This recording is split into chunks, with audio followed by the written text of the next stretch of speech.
todo o habitat, toda a natureza, todo o universo, ele sofreu com esse ataque do pecado. Então todos nós sabemos que quando o pecado ele entra também a morte, pois a Bíblia vai dizer que o salário do pecado é a morte. E quando nós olhamos para esse início, para essa entrada do pecado no mundo, para essa desgraça contra ali a humanidade na pessoa de Adão, nós precisamos entender que esse pecado ele precisava ser sanado, e é por isso que Deus agora ele vai olhar para a baixa terra, e ele agora ele vai enviar um segundo Adão, porque o primeiro Adão ele vai falhar. E o interessante é que o texto de Gênesis vai dizer que quando Deus ele vai fazer uma audiência ali primeiro com Adão vai dizer não fui eu, vai jogar para a mulher vai jogar para a serpente vai colocar na conta de Deus, e Deus diz, pois eu pago. E ali Deus paga através da vida do seu filho. Deus envia o segundo Adão. O interessante é que quando Deus envia esse Adão que é enviado agora no céu, ele é diferente, ele vai ser tentado nos mesmos propósitos, mas ele vai ali através da Bíblia Sagrada, através da Palavra de Deus, através de apenas um livro do Pentateuco, ele vai vencer a tentação, ele vai passar por todo o processo do Calvário, e no final ele vai gritar e dizer que está consumado, e dizer ao Pai que o seu Espírito estava nas mãos dele, e vai mostrar-lhe a sua rendição total ao Pai.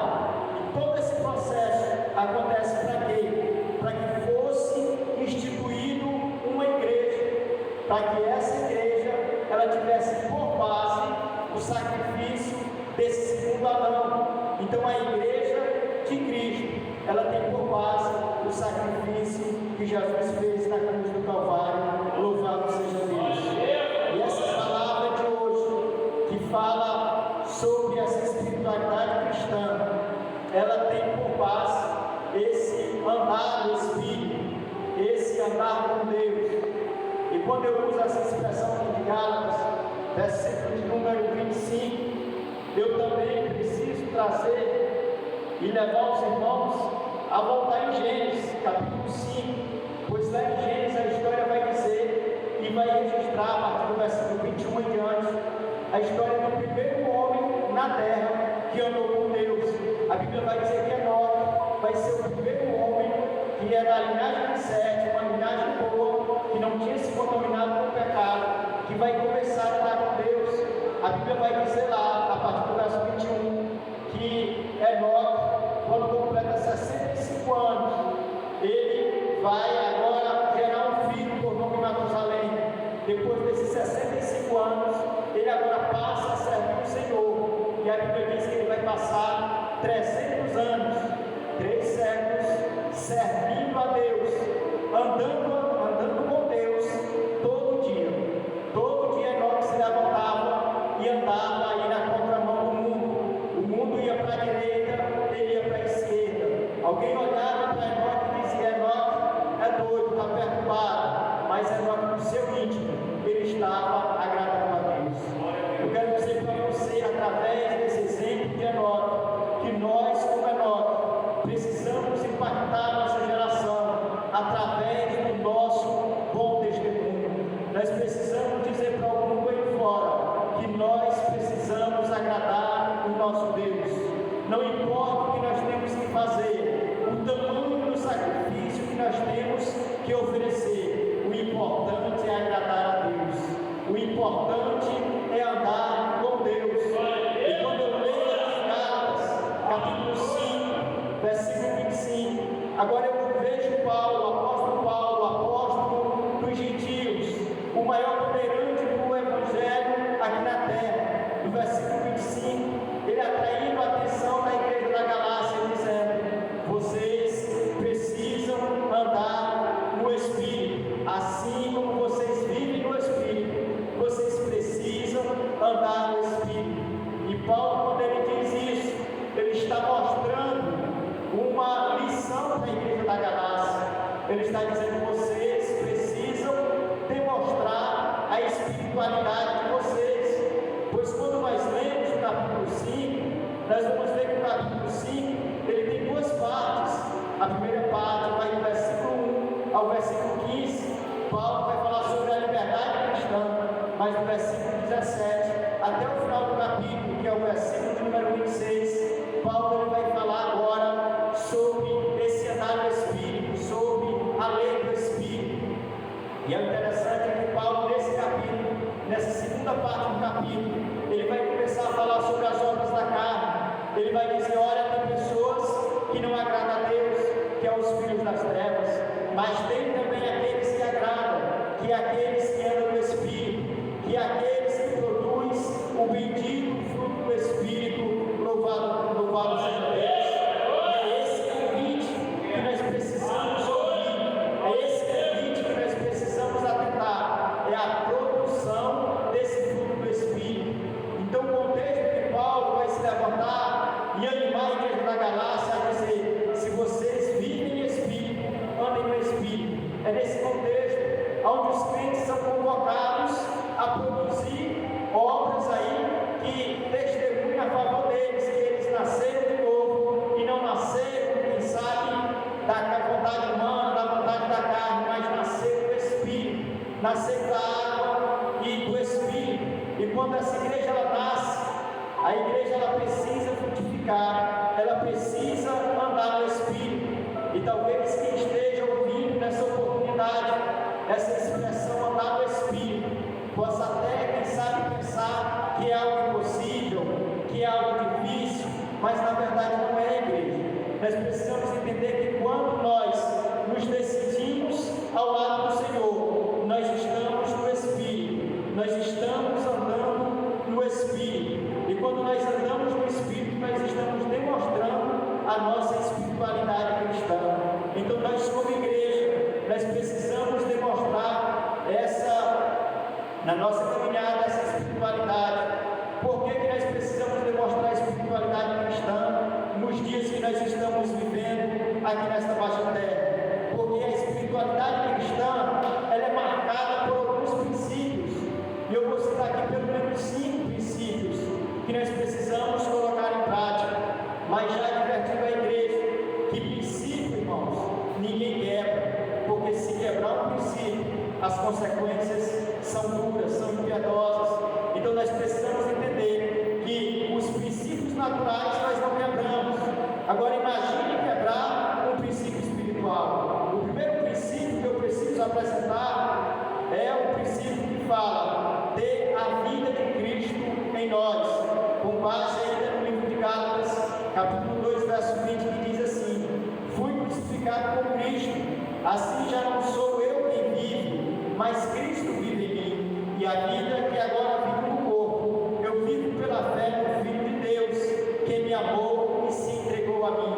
Paulo está dizendo a essa igreja: olha, a vida que eu vivo na carne, essa vida é de Cristo, não é mais a minha vida, pois a minha vida, ela foi sacrificada lá no Calvário. Paulo está dizendo: eu não ando segundo a minha vontade, segundo o meu desejo, mas eu ando direcionado pelo Espírito Santo de Deus. Então nós precisamos entender que o primeiro princípio, ele tem que marcar a nossa vida. Nós precisamos entender que é importante nós demonstrarmos para esse mundo que nós precisamos ter a vida de Cristo em nós. Porque quando nós aplicamos esse princípio de ter a vida de Cristo em nós, as pessoas vão olhar para nós e vão ver a pessoa bendita de Jesus. As pessoas vão olhar para você, como você anda, e vai dizer: esse crente, ele anda diferente, essa mulher, ela anda diferente, esse homem de Deus, ele anda diferente. O que é isso? Não é você, é a imagem de Cristo aparecendo através de você, porque você se decidiu render-se a esse princípio de ter a vida de Cristo em você. Então esse princípio, ele precisa ser, irmãos, a marca da nossa igreja. A nossa igreja, ela não pode andar, quem sabe, como muitas pessoas aí pensam que toda igreja tem que andar. Não, nós precisamos demonstrar que nós vivemos para Cristo. Era isso que Paulo estava dizendo à igreja da Galácia. ele dizendo: olha, eu abandonei os meus desejos, eu abandonei o meu conhecimento, eu abandonei tudo que eu ganhei durante essa vida para viver a vida de Cristo. E é isso que nós precisamos fazer nesses últimos dias como igreja. Nós precisamos erguer as nossas mãos ao céu e pedir ajuda do alto para nós podermos aplicar a vida de Cristo através de nós, pois nós sabemos, irmãos, que a cultura nesses últimos dias é contra nós. Quando nós decidimos agradar o Senhor, a cultura, quem sabe secular, ela se levanta e contra todo tipo de pensamento, ou quem sabe de atitude cristã, e começa a reprimir. Mas nós, como crentes, nós precisamos entender que o mais importante dessa vida é agradar o Senhor. Louvado seja Deus. É andar de acordo com a vontade de Deus aqui nessa terra. É ter a vida de Cristo em nós. Não é só no nosso andar, é no nosso falar. Saiba de uma coisa: quando você abre a sua boca, as pessoas têm que ouvir a voz serena de Deus saindo dos seus lábios. Quando você expressa um pensamento, o seu pensamento tem que ser o pensamento de Cristo. A sua intercessão tem que ser uma intercessão igual à de Cristo, para que todos vejam em você a vida de Cristo. Eu sei que hoje, na atualidade, tem muitos crentes que têm problema, às vezes, de dar um simples testemunho de que é nova criatura. E às vezes, quando vai falar, acaba emprestando a sua boca, quem sabe para contar piada, para contar coisas que não agradam a Deus e que não edificam a vida de ninguém. Isso é um pecado contra esse princípio. Então, nesta noite, nós somos exortados a aprender com Paulo que nós precisamos ter a nossa vida em Cristo Jesus. Louvado seja o nome do Senhor. O segundo princípio que eu quero apresentar ainda se encontra em Colossenses, capítulo 3, do verso 1 ao 17, que diz: viver em santidade, disciplinas espirituais. E o texto é o verso 12 de Colossenses, do capítulo 3, que diz: portanto, como povo escolhido de Deus, santo e amado, revistam-se de profunda compaixão, bondade, humildade, mansidão e paciência. Aqui está o segredo, amados irmãos, para nós vivermos esse segundo princípio, que é o princípio de santidade. Paulo está nos ensinando aqui como algumas disciplinas espirituais que precisam estar ativas na nossa vida. A primeira disciplina que eu vejo Paulo falando aqui é sobre a compaixão. Paulo está exortando a igreja de Colossos, dizendo: vocês precisam viver em santidade, vocês precisam ter essa marca de compaixão. Eu sei que muitas pessoas, quando ouvem essa expressão compaixão, acham que é uma compaixão natural, acham que é uma compaixão que às vezes as pessoas que conhecem nem a Cristo demonstram. Não é. É uma compaixão gerada pelo Espírito Santo de Deus. É uma compaixão que só quem sente é quem tem o Espírito Santo na sua vida. É uma compaixão que Cristo teve, pois a Bíblia vai dizer no Evangelho de Lucas que Jesus vai entrar na cidade de Naim, e quando ele entra ali naquela cidade, a história vai dizer que viu uma multidão ao seu encontro, levando ali um caixão, levando ali um jovem para ser enterrado. A Bíblia diz que aquilo ali, aquela cena, aquele cenário, vai contribuir para que Jesus se encha de íntima compaixão. O texto vai dizer isso, que Jesus ele vai se encher de uma íntima compaixão, vai chegar na mãe daquele jovem e vai consolar ela, dizendo: não chores mais. E naquele momento Jesus vai fazer um milagre, o milagre da ressurreição. O que é isso? É a compaixão de Jesus. Eu quero dizer para a igreja nesta noite: se tem uma coisa que Jesus faz em nossa vida, ou a favor, quem sabe, dos nossos pedidos, é quando Ele age com compaixão. Porque Jesus, Ele age com compaixão em nossas vidas, não é pelo nosso mérito, não é porque nós pedimos muito, não é porque nós sabemos pedir, igreja, não, é pela compaixão dEle. Ele olha para si, Ele se coloca no nosso lugar, e ali Ele nos abençoa. Louvado seja Deus. Então nós, como crentes, nós precisamos demonstrar essa primeira disciplina de um viver santo, é demonstrando aí essa compaixão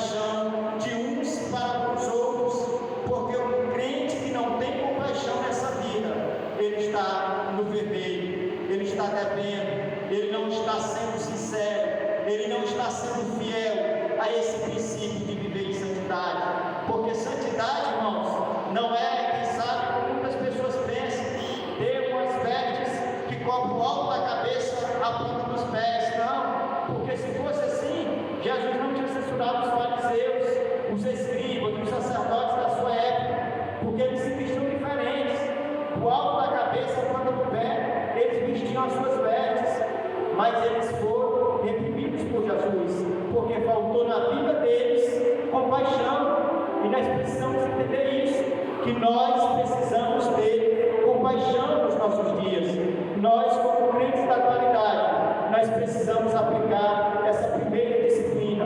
A segunda disciplina, ainda no verso 12 de Colossenses 3, Paulo vai apresentar a bondade.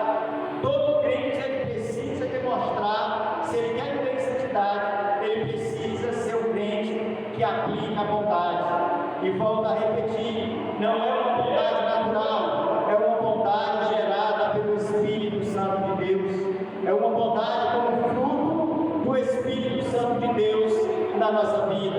Pois nós sabemos, irmãos, que nos nossos dias, a maioria de nós, às vezes por falta de vigilância, acaba ignorando essa lição, acaba quebrando esse princípio de santidade, porque se esquece de ser uma pessoa bondosa, se esquece de deixar o Espírito Santo tomar a direção da nossa vida, tomar as rédeas da nossa vida, e nós queremos fazer do nosso jeito. Às vezes as pessoas nos perseguem e nós queremos ver essa pessoa, quem sabe, caída, queremos, quem sabe, ver essa pessoa atolada no lamaçal de pecados, mas não desejamos, quem sabe, estender uma mão bondosa. E nesta noite nós somos exortados, através desse princípio, por viver em santidade, demonstrar essa bondade gerada pelo Espírito Santo. Se você ainda não pratica essa lição espiritual, peça a graça de Deus, peça que o Espírito Santo lhe dirija para que você seja uma pessoa bondosa.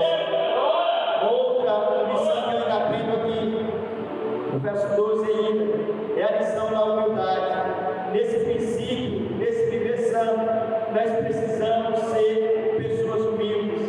E quem sabe alguém pode nesta noite perguntar, mas por que nós precisamos ser humildes? Porque Jesus, ele foi o homem mais humilde dessa terra. E ele deixou o maior exemplo de humildade. Quando nós lemos o Evangelho de João, capítulo 15, nós precisamos entender que Jesus ele deixou o exemplo. Para quê? Para que os seus seguidores fizessem da mesma forma. E se nós, como igreja, dizemos, estamos em Cristo, nós precisamos também demonstrar essa lição. Nós precisamos ser humildes. Mas eu lhe digo também nesta noite, que você, na sua força, no seu pensamento, nas suas atitudes, você não consegue. Só se o Espírito Santo tomar a direção da sua vida, é que você vai demonstrar essa humildade que se faz necessária no nosso meio. A terceira, a quarta lição espiritual aqui que eu vejo é a mansidão. E a última, mansidão e paciência. Parece que essas duas lições, elas são gêmeas, elas estão de mãos dadas, e elas também são vistas aqui no livro de Gálatas como fruto do Espírito. Essas duas lições, tanto a mansidão como a paciência, elas precisam e se faz necessário. Não é só na vida do pastor, não é só na vida dos obreiros, mas é na vida da igreja. Pois quando a igreja ela demonstra essas características de ser uma igreja mansa, de ser uma igreja paciente, ela está demonstrando que ela está debaixo do princípio espiritual, ela está debaixo do princípio de ter uma vida santa. Quando nós demonstramos isso, o nome de Deus ele é glorificado, o nome de Deus é exaltado, porque alguém vai olhar para a nossa igreja e vai dizer, essa igreja verdadeiramente, ela anda nas pisadas de Jesus. Essa igreja, ela anda de acordo com a Bíblia Sagrada, pois ela demonstra ser uma igreja mansa, ela demonstra ser uma igreja paciente. Então a nossa vida, igreja, ela precisa ser marcada com paciência. Como é que nós adquirimos paciência? É através das lutas, é através das tribulações, porque só tem uma forma de você ser um crente paciente, é superando as tribulações. O problema chega, você encaminha esse problema para Deus, capacitar com paciência, porque quando você entrega para Deus, você aprende a esperar nele, você aprende e entende que só Ele pode resolver. Então isso é uma atribuição do Espírito na sua vida, é esperar em Deus. Esse foi o segundo princípio, o princípio de santidade. Quero apresentar ainda o terceiro princípio, que é ser guiado pelo Espírito de Deus. De acordo com Romanos capítulo 8, versículo 14, o texto diz: pois todos os que são guiados pelo Espírito de Deus são filhos de Deus. Esse princípio, ele não pode ser ignorado. O princípio de ser guiado pelo Espírito Santo de Deus é algo necessário, mas é algo também urgente. É algo que vai marcar e que tem que marcar a igreja que nós fazemos parte. Nós precisamos entender que nós precisamos ser guiados pelo Espírito Santo de Deus. Porque quando nós somos guiados pelo Espírito Santo de Deus, nós não vamos perder o nosso tempo. Não vai haver no nosso meio, quem sabe, desgastes. Por quê? Porque o Espírito Santo está nos guiando. Ele nos leva pelas veredas da justiça. Ele nos guia para a rota certa. Nós não perdemos tempo, quem sabe, investindo onde não é para investir, mas nós investimos no céu, porque é o Espírito Santo que nos dirige. Então, igreja, nós precisamos aprender que esse princípio, ele já era observado, já era declarado, já era manifestado pela igreja do primeiro século. E se você olhar para a igreja primitiva do primeiro século, você vai ver que era uma igreja que foi bem sucedida, que no primeiro século, nos primeiros 50 anos de existência da igreja, ela conseguiu bombardear toda quem sabe, a parte que ela estava localizada com o Evangelho. Por quê? Porque ela entregava a sua vida na direção do Espírito Santo. Ela vivia debaixo desse princípio de ser guiado pelo Espírito. E quem é guiado pelo Espírito precisa entender que está em Deus. Não tem nenhuma, sabe, nenhuma fórmula mágica que muitas pessoas acreditam, que ser guiado pelo Espírito Santo de Deus e estar implicado com Deus. Porque a única forma de você ser guiado pelo Espírito Santo de Deus é se você tem um bom relacionamento com Deus. Tem pessoas que querem ser guiadas pelo Espírito, mas não oram mais, mas não tem, quem sabe, o seu momento com Deus e acha que o Espírito Santo pode guiar. Não. O Espírito Santo, ele só te guia se você tiver um relacionamento estreito com Deus. Se o seu altar pessoal estiver de pé, se a sua vida espiritual estiver de pé, se tiver pecado, Deus não está com você. O Espírito Santo não está no controle. Mas se você está em santidade, se você está em um relacionamento com Deus, saiba de uma coisa: a sua vida é dirigida pelo Espírito Santo. Ele quer apresentar o quarto princípio, que é buscar relacionar-se com Deus, com base na carta de João, capítulo 4, 1 de João, capítulo 4, verso 13, que diz assim: sabemos que permanecemos nele e ele em nós, porque ele nos deu do seu Espírito. Buscar relacionar-se com Deus é um princípio que João, o apóstolo do amor, ele aplicou à igreja, aos seus leitores, com muita propriedade. Ele faz uma afirmação categórica, dizendo: sabemos que, se permanecemos nele, o Espírito Santo dele está em nós. João estava dizendo à igreja, que é que ele presidia, que era a igreja de Éfeso: olha, se vocês têm certeza que Deus está em vocês, vocês podem ter outra certeza, que o Espírito dele está em vocês. Era como se João estivesse dizendo: vocês são templo do Espírito Santo. Vocês, sendo templo, vocês precisam buscar relacionar-se com Deus. Então, esse princípio, irmãos, nesses últimos dias, eu preciso dizer com muita tristeza de coração, que esse princípio ele tem sido abafado pela nossa geração. Hoje, a nossa geração de crentes quer tudo, menos se relacionar com Deus. Por que não quer se relacionar com Deus? Porque se relacionar com Deus, vai ter que riscar alguns nomes da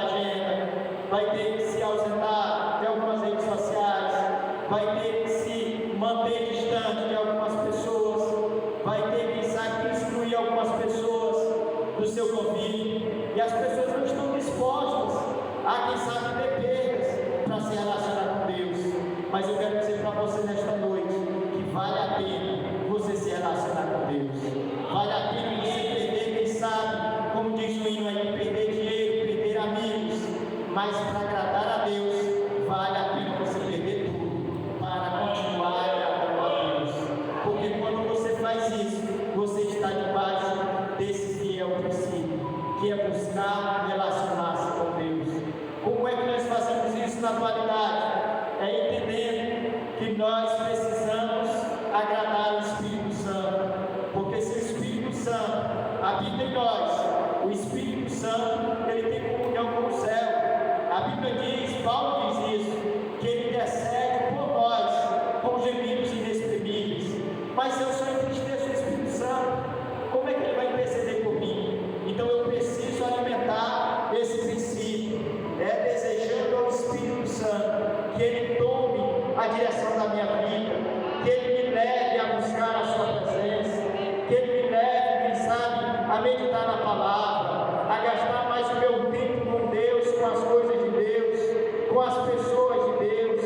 Então nós precisamos entender que esse princípio, ele precisa ser despertado na nossa geração, porque se assim nós não fizermos, irmãos, nós vamos estar deixando um rastro para a próxima geração, se Jesus não vier, um rastro negativo.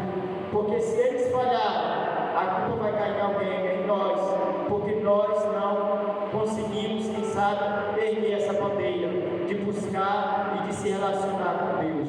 O último princípio que eu preciso apresentar é falar que a nossa comunhão, ela precisa ser desenvolvida na igreja local e com o nosso próximo.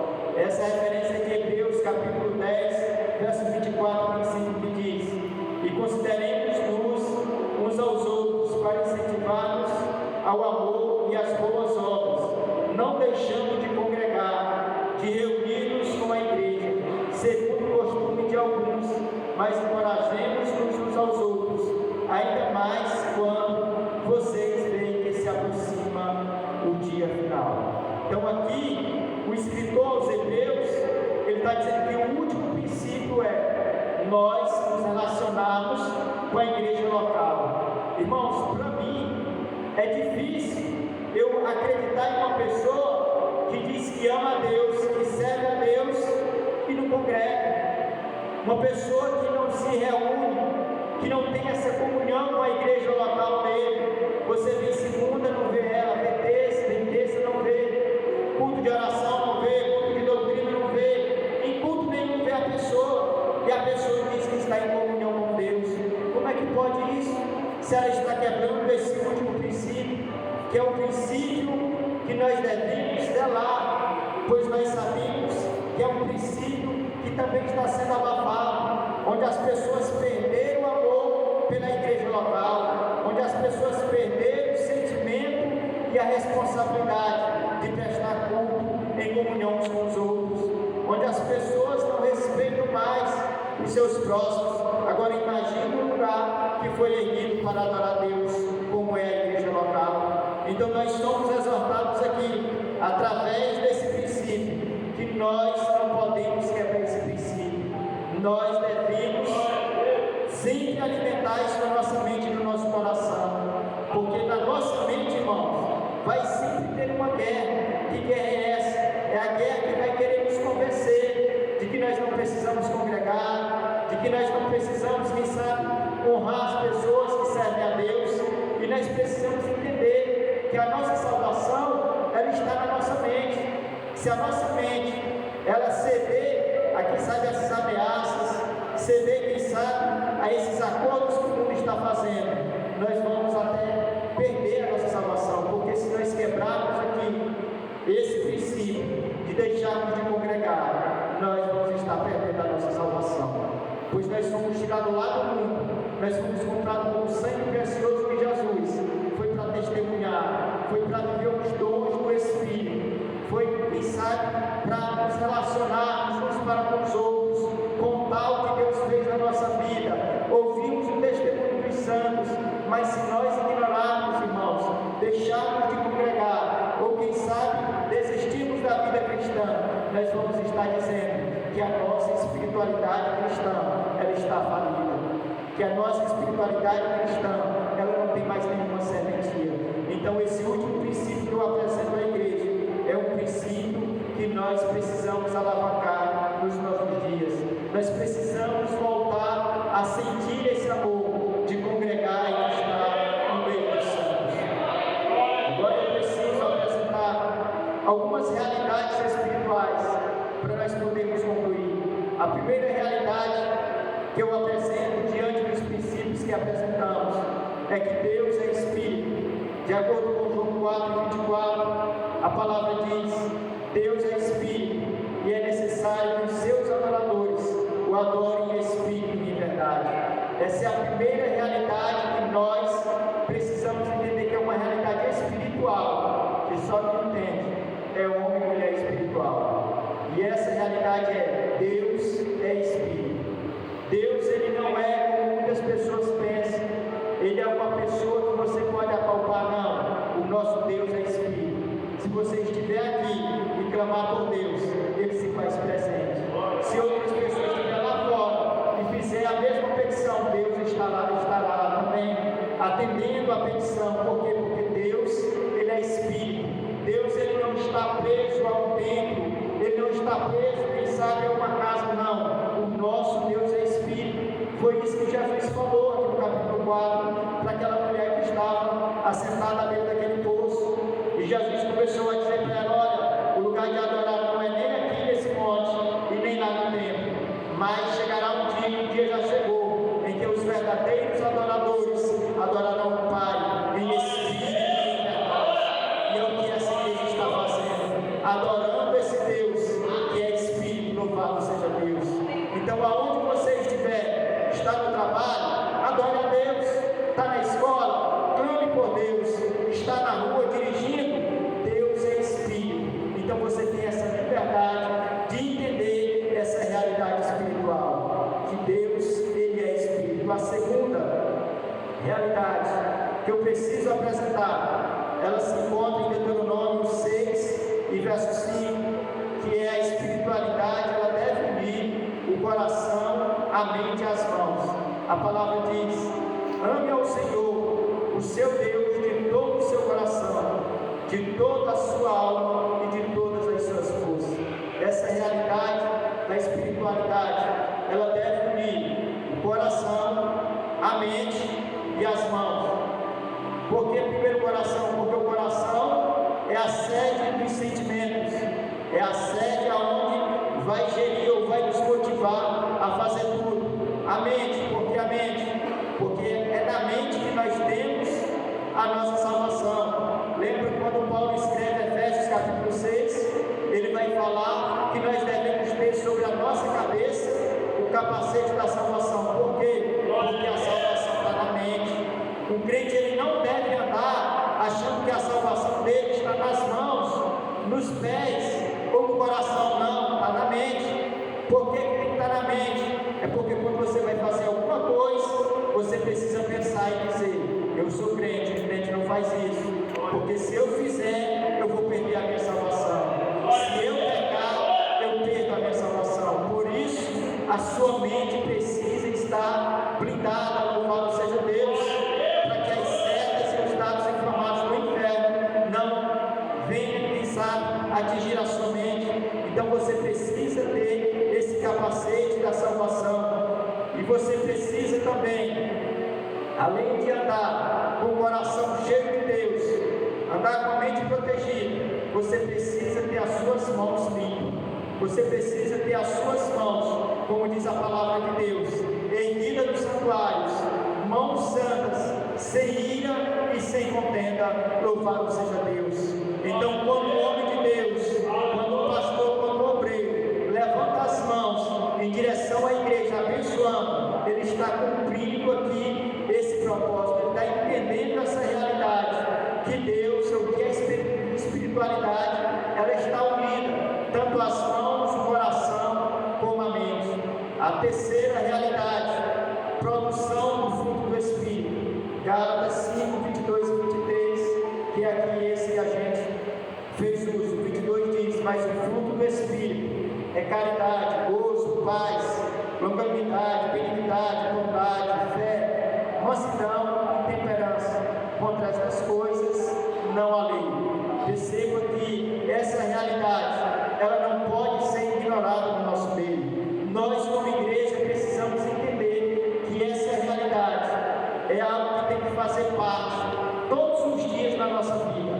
Todos os dias o crente tem que produzir o fruto do Espírito, porque quando ele, quem sabe, produz esse fruto, ele está dizendo que ele é dirigido pelo Espírito Santo, ele está dizendo que ele é um crente espiritual. É nesse momento, irmãos, que nós conhecemos quem é espiritual. Não é no momento, quem sabe, onde as pessoas levantam as mãos, bate palma, sai pulando, correndo no meio da igreja e acham que aquilo ali é ser cheio do Espírito Santo. Não é.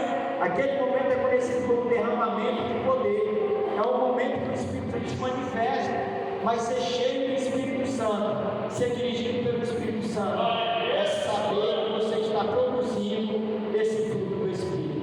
Então você não pode confundir dom com fruto. O fruto é para quem é crente, é quem tem o Espírito Santo. O dom, uma pessoa que tem o dom do Espírito, ele pode profetizar aqui, algo pode acontecer, mas nos bastidores ele pode estar em pecado. Ele pode, quem sabe, ter a sua vida lá fora da igreja toda bagunçada, mas como ele administra um dom, ele pode pregar, algo sobrenatural pode acontecer, porque é o dom, é Deus se manifestando através do dom e não da vida da pessoa. Agora, o fruto do Espírito é Deus usando a sua vida, é Deus te usando para que Cristo apareça através desse fruto. Eu quero ainda apresentar a última realidade espiritual, já estou terminando, que Deus, ele renova e sustenta o nosso espírito. É Salmo 51:10 que diz: cria em mim, ó Deus, um coração puro e renova dentro de mim um espírito inabalável. Perceba que a última realidade aqui é que Deus renova e sustenta o nosso espírito. Nós precisamos entender que o nosso espírito ele é renovado, não é pelo nosso esforço, é por Deus. Mesmo diante das lutas, mesmo diante das dificuldades, Deus ele renova o nosso homem interior. Às vezes, o nosso homem exterior, que é esse corpo físico, pode estar deteriorado pela doença, pelos anos, pela enfermidade, mas o nosso homem interior, ele se renova dia após dia. Que é isso? É Deus te renovando. Deus ele nos renova espiritualmente para quê? Para nós termos uma certeza que nós temos uma esperança e que essa esperança ela não pode ser perdida, que a nossa esperança é o soar da trombeta.